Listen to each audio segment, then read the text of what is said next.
تو آپ کو جواب دینا چاہیے تھے، ایک علمی بات ہوتی، کوئی ہم سمجھتے، کوئی دوست سمجھتے، لیکن آپ تو وہی انہی باتوں میں آ گئے۔ اور اسی طرح جو بچے کی بات ہے کہ وہ 1960 میں پیدا ہونا تھا اور اب 2022 چل رہا ہے، 62 ایئرز ہو گیا، آپ نے نیچے لکھا ہے کہ اس نے وارث ہونا تھا، تو پھر کوئی پیٹرن بنانا تھا، کوئی سیٹ اپ بنانا تھا، کوئی ایسی چیزیں لانی تھی۔ مجھے تو خوشی ہوتی ہے، میں تو صرف چاہتا ہی یہ ہوں کہ ایسا لاہ عمل ہو کہ ہم اور ہماری نسلیں اور آپ سمیت یہ جو ہم قرضے کی دلدل میں پھنس چکے ہیں اس سے نکلیں، ہماری امپورٹ ایکسپورٹ برابر ہو جائے، خوشحالی ہو، ہماری جو سڑکیں ہیں، جو راستے ہیں، جو نالیاں ہیں وہ صاف ہوں، بہترین ہوں، کرپشن نہ ہو، کسی بھی انسان کو روزی روٹی کی پریشانی نہ ہو، کسی انسان کو گھر کی پریشانی نہ ہو۔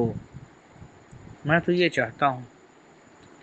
اب رہی بات یہ کہ میں نے کیا خدمات کی ہیں، اگر آپ میری ٹائم لائن دیکھتے تو پہلا میں وہ شخص ہوں جس نے حق حکمرانی واپس لینے کا آپشن رکھا ہے، لیکن بات وہیں پر ہے کہ کیا آپ کے اندر اتنا شعور ہے، کیا آپ اس قابل ہو چکے ہیں؟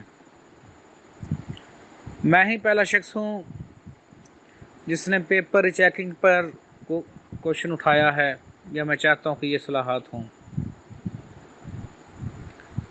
شاید آپ نے دیکھی نہیں، ایسی پوسٹیں میں گروپ میں شیئر کرتا رہتا ہوں اور ان پر ڈیٹ بھی ہوتی ہے کہ میں نے 2017 میں یہ سجیشن دی، میں نے 2018 میں سجیشن دی، میں نے 2019 میں سجیشن دی۔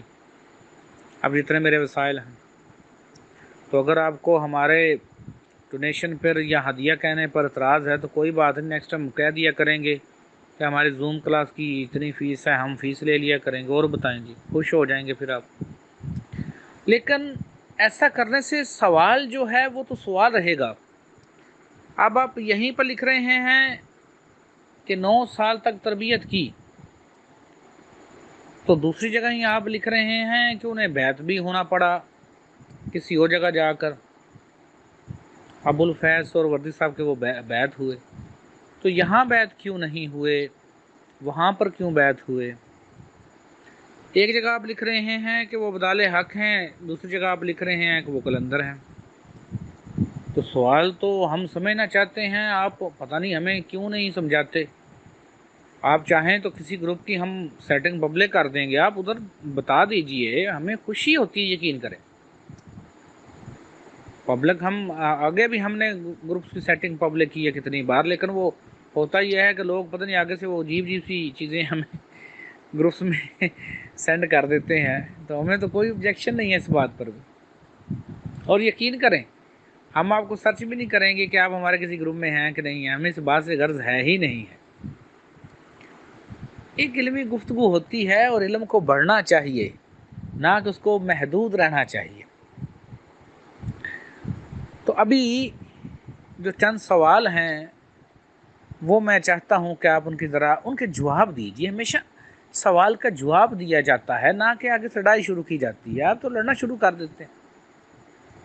تو میں نے اپنی آپ کو بتا دی، میرے لیے تو اتنی ہی بڑی خوشی کی بات تھی کہ میں نے اپنے گروپ میں میسج لگایا کہ قرآن پاک ترجمے کے ساتھ پڑھا کریں، تو چند ایک دوستوں نے مجھے بھیجا کہ وہ قرآن پاک ترجمے کے ساتھ پڑھ رہے ہیں، اور کسی نے صرف اتنا کہا کہ وہ قرآن پاک ان کے پاس ترجمے والا نہیں تھا، وہ لے کر آئے ہیں۔ میں تو اسی دن خوشی سے پھولا ہی نہیں سمایا، یقین کریں۔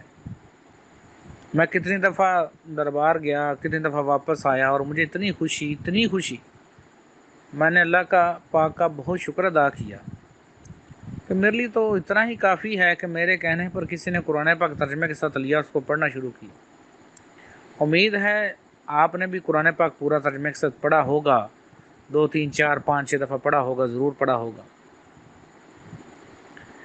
تو دیکھیے، ہمیشہ کوشچنس کے جواب دیا کرتے ہیں، یہ تنقیدیں نہیں کرتے کہ آپ وہ ڈونیشن لیتے ہیں۔ دوبارہ کہہ رہا ہوں، آپ کے جتنے مراقبہ حال ہیں ان میں جو ڈونیشن کلیکٹ ہوئی ہے یا نہیں ہوئی، یا آپ نے راتوں رات ہی پھونک کے ساتھ یا ویسے ہی کھڑا کر دیا ہوگا مراقبہ حال کوئی ایسا، کیا خیال ہے آپ کا؟ مشن ایسے ہی چلتے ہیں میرے خیال میں۔ تو میرے سامنے اور ہم سب کے سامنے سرکار دو عالم صلی اللہ علیہ وسلم کی ذات پاک ہے، ان کی مثال ہے کہ غزوہ تبوک میں صحابہ کرام نے بڑھ چڑھ کے حصہ دیا تھا، اور سب کو پتہ ہے کہ حضرت ابوبکر صدیق اپنے گھر کا سارا سامان لے کر آئے فنڈ میں، ڈونیشن میں۔ حضرت عمر فاروق رضی اللہ تعالیٰ عنہ اپنے گھر کا آدھا سامان لے کر آئے۔ یہ مثالیں ہیں، ایسے ہی کوشش ہوئی۔ جی بالکل، میں اللہ پاک کے فضل سے یہی کوشش کر رہا ہوں کہ ہمارا مشن سٹرانگ ہو، دوستوں کے اندر شعور آئے، اور پھر جو بھی کسی کتاب کے اندر لکھا ہے تو ہم ضرور پوچھنا چاہیں گے کہ یہ بات ایسے لکھی ہے تو اس کی ذرا وضاحت ہو جائے، تاکہ اس سے ہم مستفید ہو سکیں، اس علم سے مستفید ہو سکیں۔ تو دوبارہ ذرا کوشچن ریپیٹ کر رہا ہوں تو جواب دیجئے گا۔ کوشچن نمبر 1، ابدال حق اور کلندر میں کیا فرق ہے؟ ان دونوں کی ورکنگ کیا ہوتی ہے؟ دوسرا کوشچن، آپ ایک جگہ کہتے ہیں کہ صدر صدور ابدالوں کا صرف ابدالوں اور کلندروں کا ہیڈ ہوتا ہے۔ اس کی میں ذرا وضاحت چاہتا ہوں کہ دوبارہ وضاحت کر دیجئے کہ صدر و صدور صرف جو ابدال ہیں ان کا ہیڈ ہے، یا ابدال حق کا ہیڈ ہوتا ہے، یا کہ کلندروں سمیت سب کا ہیڈ ہوتا ہے؟ اور جب یہ ہیڈ بنتا ہے تو اس سے پہلے جو ہیڈ ہوتا ہے وہ شخص کا عہدہ کون سا بنتا ہے؟